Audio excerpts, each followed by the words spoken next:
Ako hindi. Kasi I was born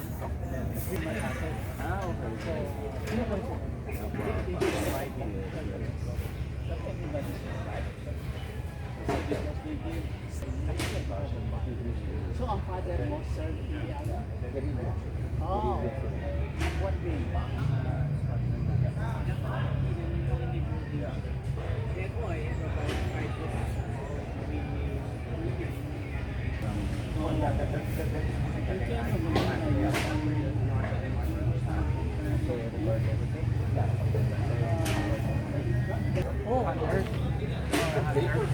Ricardo.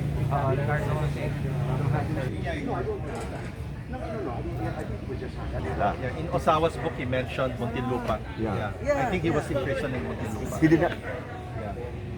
Yeah, it's not far from Calamba. We have to skip Oh, it's a little, it's a little out of the way. Yeah. We can go there, but we probably have to skip Bawan. Bawan is the other way. It's interesting because according You to can choose, it's according to Dave Ingles, his father was one of the founders of the ROTC Hunters guerrilla movement. Okay, from 500 feet, and the Japanese were busy at that time exercising. 7 o'clock in the morning, they were exercising, so they were maybe in their shorts and and that's why the raid was more or less successful. There were very few casualties, but all the civilians were rescued. There was no loss of life among the civilian internees. James Reuter was one of those who was. Yes, he was one of those. What day was it again? February 23, 1945. So it's going to be 80 years also. That's tomorrow. So there'll be like a ceremony? Or? Yes, there are. In fact, this friend of mine, he already booked a hotel. He told me that there is a lady who is still alive. She's, I think, 97 years old. They're going to give her a plaque. She was an eyewitness to what was going on when the Americans and the Filipinos came to liberate the camp. She's 97. Yeah, the camp commander. The story goes, one of the camp commander who was, they said he was really he was described as being quite sadistic. He kind of lessened the rations of food on a daily basis. He made more difficult. When the fighting began, he sneaked under the barbed wire fence to escape. All right, and then after the raid was over, they got everybody all across Laguna Bay in Amtrak's. They brought them to the American lines. But what happened was the population in the area of Baños, in the surrounding areas of Los Baños, about 1,500 people, because of what happened, because they gave help. This guy, his name is Sadaki, Konichi Sadaki, all right, together with the Japanese detachment that was there about an hour, 2 hours away. What they did was they went into the villages, the surrounding, and they herded all of them and massacred 1,500 civilians for helping out. Konichi Sadaki. I think his name. I know his family name is Sadaki. I'm not sure. I think it's Konichi.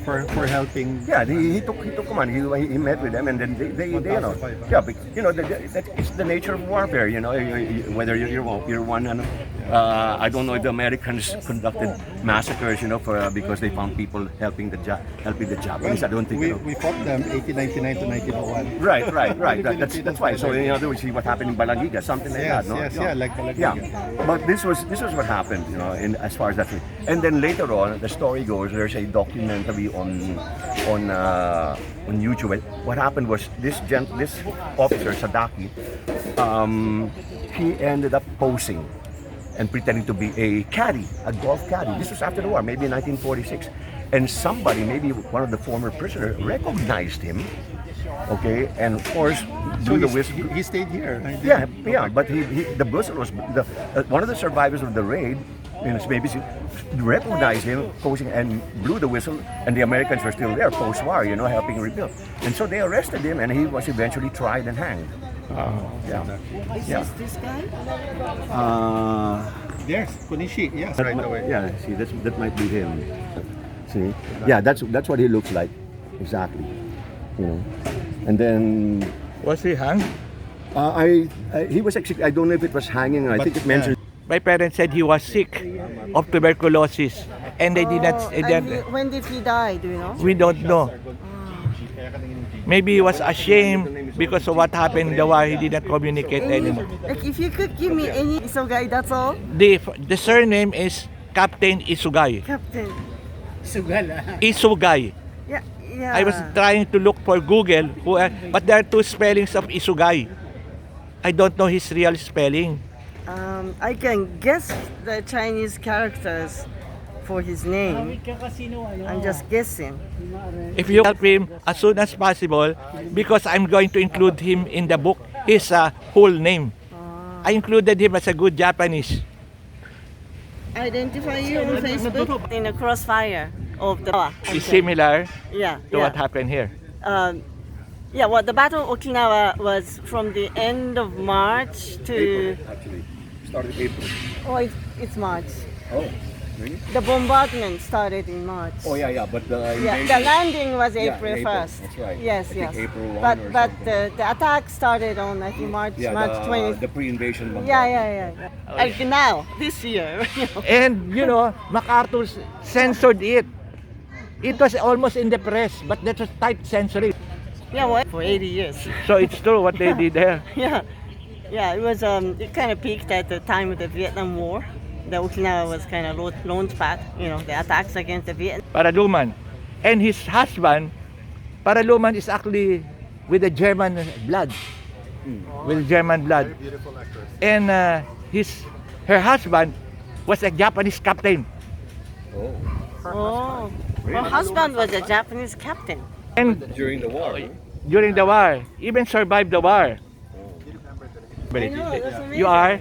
Gonzalo Gonzalez. Oh, Gonzalo Gonzalez. Yes. Habla español. Sí. You habla Bastante. español. Oh, Okay. Then I speak Spanish. También, pero may falta Hablo ng practical. Español. Then, Like, you can look at me introduce on my yourself. website. Yeah. You write for? Oh, I write for newspapers in Japan, like Okinawa. My thing is in Okinawa. I have a book.